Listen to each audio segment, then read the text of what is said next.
harus menunggu sebulan. Selama itu Jeffrey harus mencari tempat untuk bersembunyi. Jeffrey memilih sebuah toko mainan besar, di mana ia masuk dan kemudian ke toilet. Jeffrey masuk ke atap melalui toilet dan bersembunyi di atas sana. Sampai ketika toko itu tutup, Jeffrey kemudian keluar dan mencoba menghindari kamera pengawas mencari makanan. Berita soal dirinya kabur tersiar di televisi mencari keberadaannya. Jeffrey masih bersembunyi di atas atap toko ini. Sampai malam itu ia sedang menonton CCTV. Jeffrey menemukan buku pedoman kamera pengawas. Jeffrey berhasil mematikan penyimpanan otomatis di kamera tersebut dan akhirnya Jeffrey bisa bergerak bebas, mengambil apapun di dalam sana. Jeffrey menemukan sebuah tempat bersembunyi yang bagus, di mana ia memutuskan memilih bilik di balik pajangan sepeda di toko ini. Jeffrey yakin tempat ini terbaik untuk bersembunyi. Setiap malam Jeffrey mengambil barang-barang di toko untuk ia pakai. Jeffrey mandi juga di tempat ini. Ia juga tidak mau meninggalkan jejak sedikit pun dan menguasai toko ini sendirian. Sampai akhirnya Jeffrey melihat kamera pengawas untuk bayi. Jeffrey meletakkannya di kantor pemilik toko dan kasir.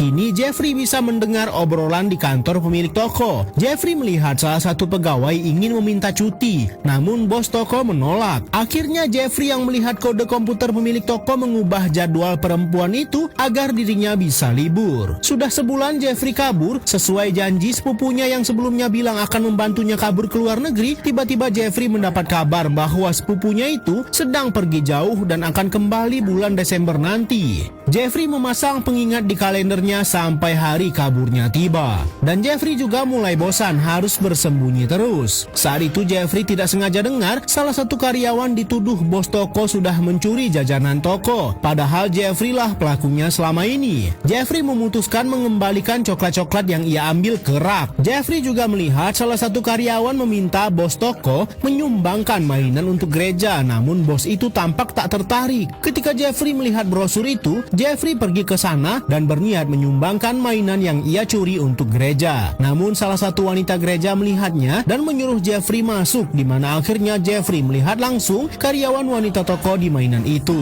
Di gereja, Jeffrey juga berkenalan dengan pendeta dan istrinya. Kemudian mereka memperkenalkan si karyawan toko yang bernama Leigh kepada Jeffrey yang di sini menyamar menjadi John.